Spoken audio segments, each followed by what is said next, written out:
रासू देख भाई साहब।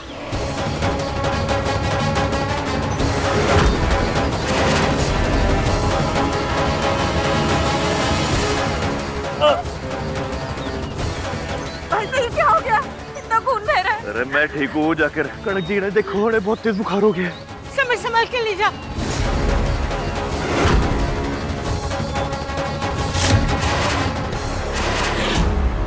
दादी साहब आप डॉक्टर को बुलाइए। हाँ मैं बुलाती हूँ।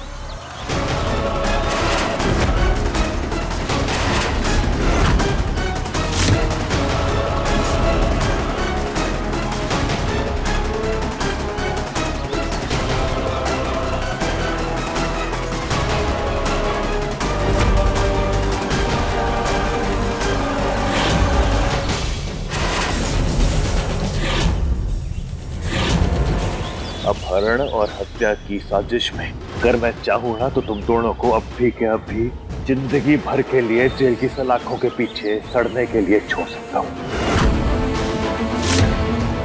इसलिए भीख मांगना शुरू कर दो ऊपर वाले से कि मेरी कनक जी को कुछ ना हो, क्योंकि जो अगर उन्हें कुछ भी हुआ ना तो शिवा तुम दोनों की कहानी अपने हाथों से खत्म करेगा।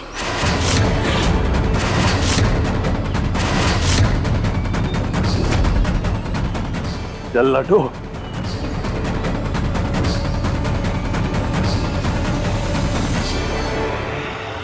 चकोरी रानी देसी घी का दिया जला ले, मैं भी घंटी बजानी शुरू कर देता हूँ। अरे प्रार्थना कर कि कनक को कुछ ना हुआ हो, अगर उसको कुछ हो गया ना तो शिवा हमारा शंख बजा देगा।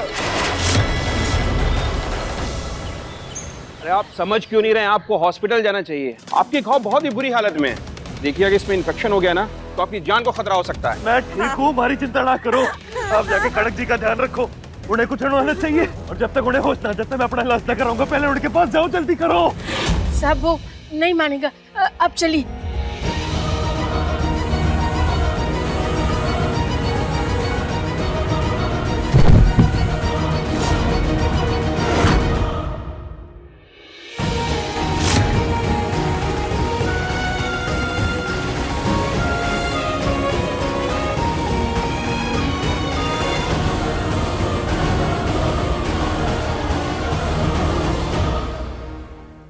इतना खून बह गया। तू देख ना पाएगी लाडो, तू जा यहाँ से।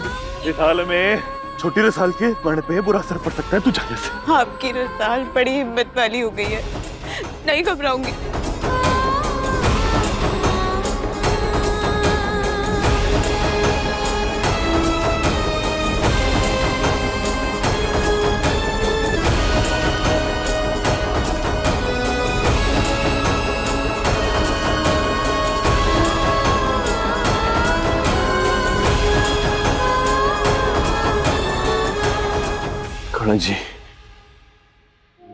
कनक जी ठीक है ना? आप फिक्र मत करिए भाई साहब, दादी साहब और मेनका जी उनके साथ है, डॉक्टर उनका इलाज कर रहे हैं ना। डॉक्टर साहब कनक भिंडरी ठीक तो हो जाएगी ना? हाँ असल में उसके साथ हादसा हुआ है ना, उसके दिमाग पे बहुत गहरा असर हुआ है। मैंने इंजेक्शन दे दिया है, अब उसे रेस्ट करना चाहिए। डॉक्टर साहब भाई साहब का खून बहुत बह रहा है, आप चलिए मेरे साथ।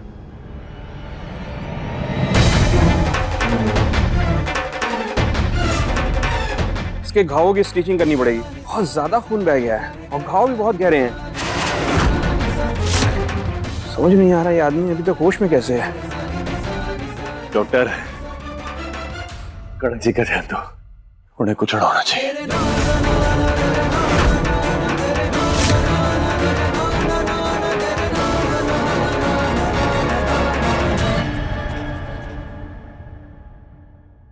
शिवा तू ठीक है? शिवा बचा ले मुझे। कनक कैसी है? शिवा कहाँ है? वो बार बार शिवा को पुकार रही है। शिवा की हालत भी ठीक ना है, डॉक्टर साहब हैं उसके पास।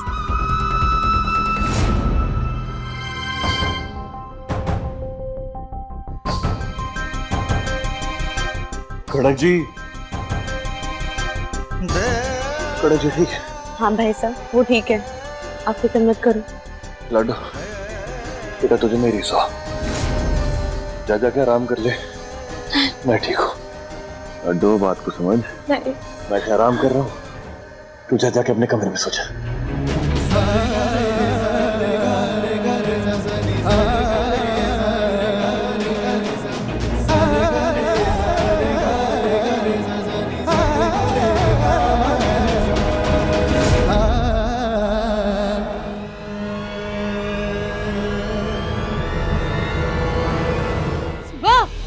शिवा तू अठे की कर रहा है?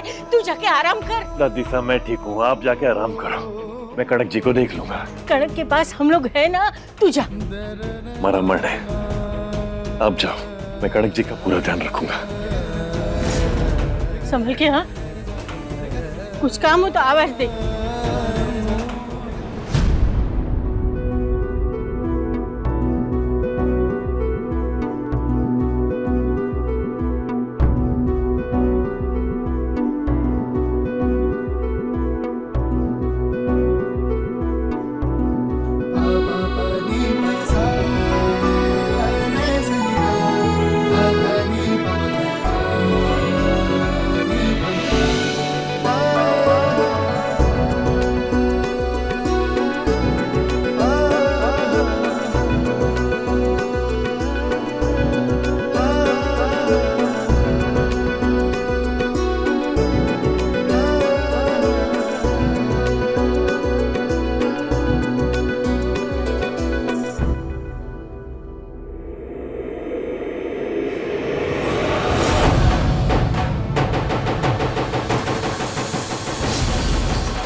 पहला वचन दुल्हन ये ले रही है कि जीवन के हर मार्ग पर मैं अपने पति का साथ दूंगी। नहीं दूंगी।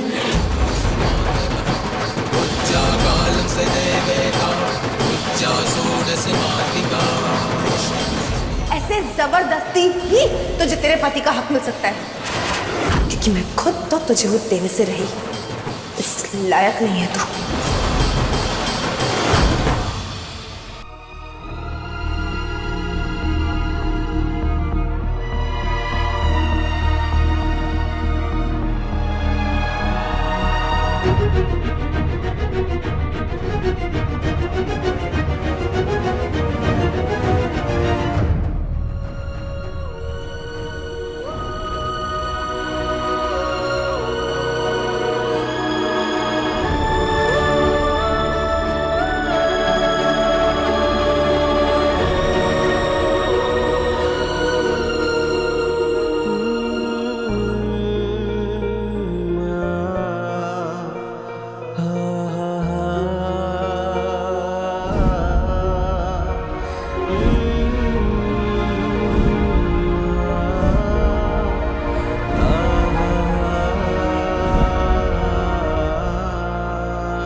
कनक जी?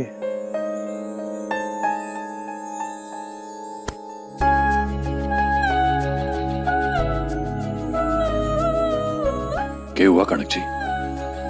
मुझे ऐसा लगा जैसे मैंने तुझे हमेशा के लिए खो दिया।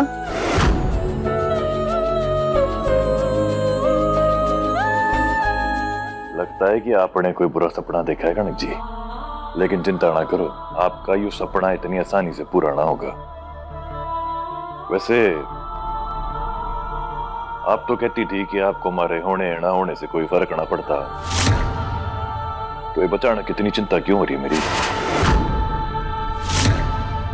भाभी साहब,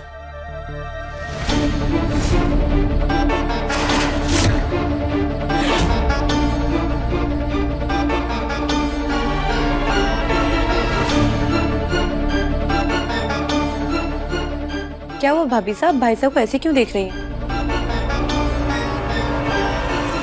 मैं देख रही थी बस वो ठीक है कि नहीं है। अचानक भाई साहब की इतनी फिक्र? ऐसा तो तभी होता है ना जब हमारे दिल में किसी के लिए प्यार होता है। कहीं ऐसा तो नहीं है कि आप भी भाई साहब से प्यार करने लगी हैं?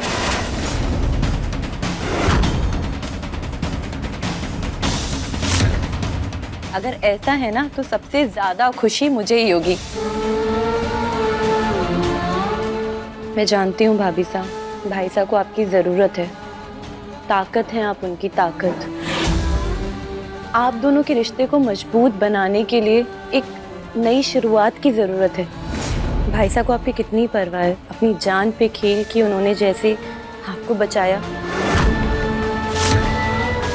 इस बात से तो आपको समझ ही आ गया होगा ना कि वो आपके बिना नहीं रह सकते, वो किसी भी कीमत पे आपको खोना नहीं चाहते। यही तो प्यार की निशानी होती है भाभी साहब। कल का दिन सोच के ही मेरी रूह कांप पड़ती है।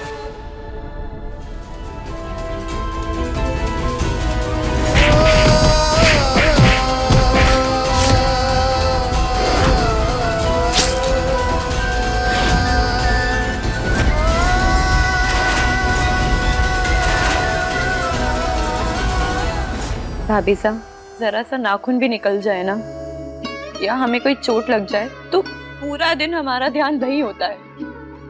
पर भाई साहब, इतना घायल होने के बावजूद भी उन्हें सिर्फ आपकी ही फिक्र थी। वो सिर्फ आपके बारे में सोच रहे थे। पति पत्नी का रिश्ता अपनाने से पहले एक दूसरे को अपनाना पड़ता है।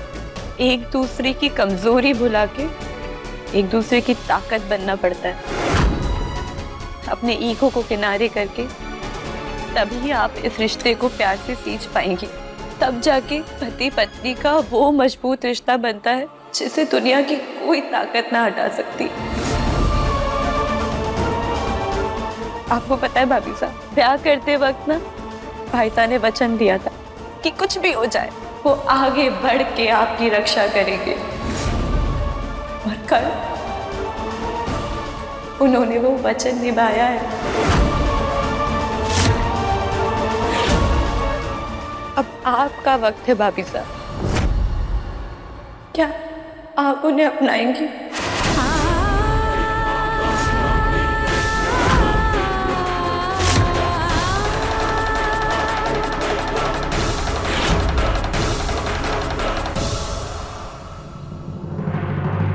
विशाल, मुझे लगता है कि मैं इस समय मेंटली उस कंडीशन में ही नहीं हूँ कि कोई भी फैसला ले सकूं या तुझसे कोई वादा कर सकूं। अभी इस बारे में बात नहीं करते।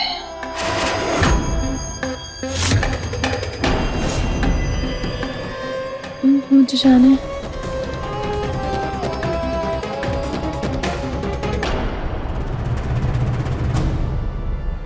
आप क्यों करेंगी ऐसा? आपको क्या फर्क पड़ता है? आप तो आज तक ये ना तय कर पाई कि आप ये रिश्ता निभाना भी चाहती हैं या नहीं। तो आपको क्या फर्क पड़ना चाहिए अगर भाई साहब को कुछ हो भी जाए तो?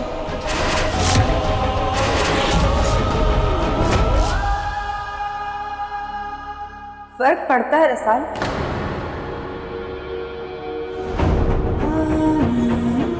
अब फर्क पड़ता है क्योंकि मुझे समझ में आ गया है मैं कितनी गलत थी जो ये समझती थी कि ये तेरा भाई मेरे लायक नहीं है।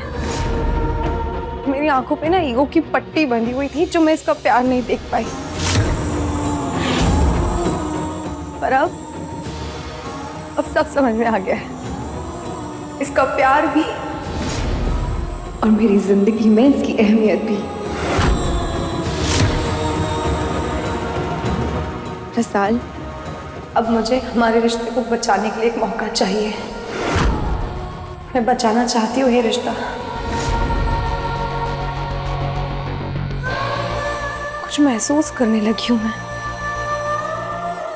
इसके लिए जो परवाह से कहीं ज्यादा है।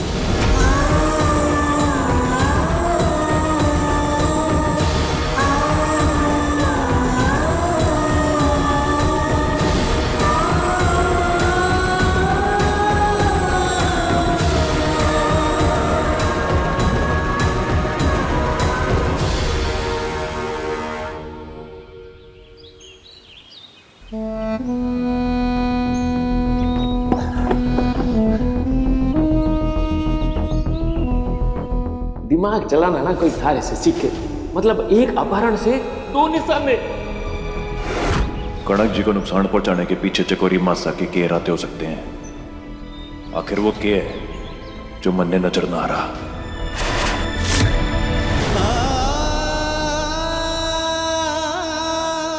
भाई साहब,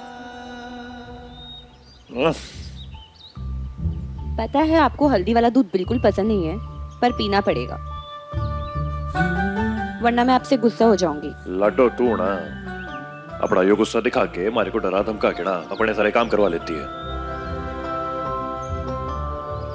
ठीक से जैसा थारा हुक्म। एक सांस में पूरा पी जाइए। वही कर रहा हूं।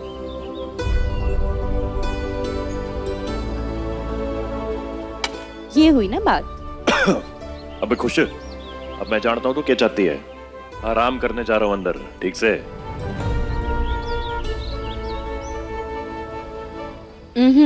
यहाँ नहीं, अपने कमरे में जाके आराम करिए। भाई साहब, मुझे याद है आपने मुझे आपके और कनक भाभी सा के रिश्ते के बीच में आने से मना किया है। मैं ये भी जानती हूँ कि आप अपने रिश्ते संभालना अच्छे से जानते हैं, लेकिन भाई साहब आपने तो मुझे सिखाया है ना कि पति पत्नी का झगड़ा बंद कमरे के अंदर ही सुलझ जाना चाहिए। और ऐसे अच्छा लगता है क्या कि पति पत्नी का झगड़ा यूं बाहर दुनिया के सामने आए? अच्छा, आप एक बात बताइए, जिस तरह से मैं आपकी बात मानती हूँ, आप मेरी बात मानेंगे ना? लड्डू मारे एक सवाल का जवाब दे। यो जो तू चाह रही है कि जो तारे मन की बात है या कणक जी ने थारे से कहने के लिए कहा है? अब मुझे हमारे रिश्ते को बचाने के लिए एक मौका चाहिए। मैं बचाना चाहती हूँ ये रिश्ता। नहीं भाई साहब, आप बस ये समझ लीजिए कि ऐसा करने से आप दोनों का रिश्ता मजबूत हो जाएगा।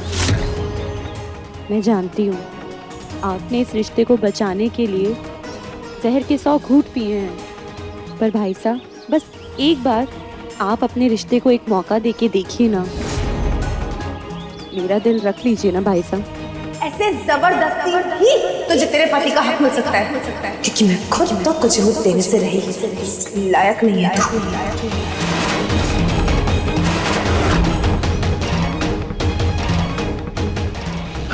अच्छा, बहुत प्यारी है रे तू, समझदारी की बातें करने लगी है। आता हूं।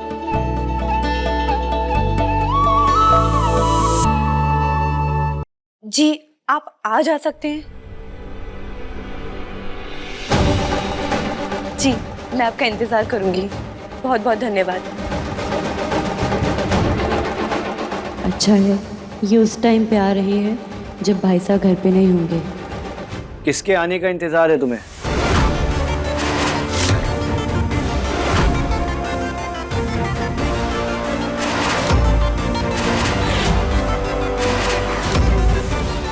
जान सकता हूं मैं?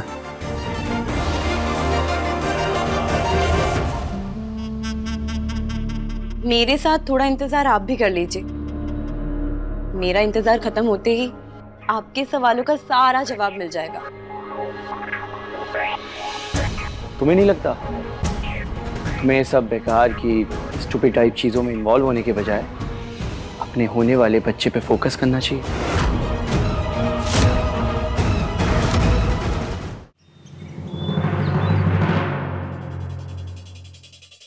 क्या बात है छुरी?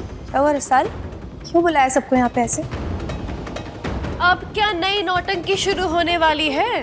हम सब अपना काम धंधा छोड़ के यहाँ पे आए हैं, तो जिस मकसद से बुलाई हो ना, ढंग का होना चाहिए। सही कहा आपने चकोरी मासा, नौटंकी ही हो रही है, जिस पे से आज पर्दा उठने वाला है। वो नौटंकी जो आप सालों से खेल रही हैं।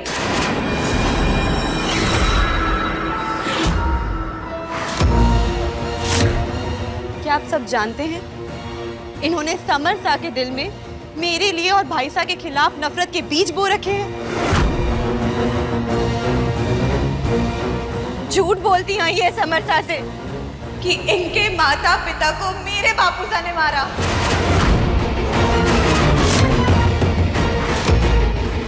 आज मैं इनकी सच्चाई सबके सामने लेके आऊंगी। बस कुछ ही देर की बात है, सबूत आ ही रहा है।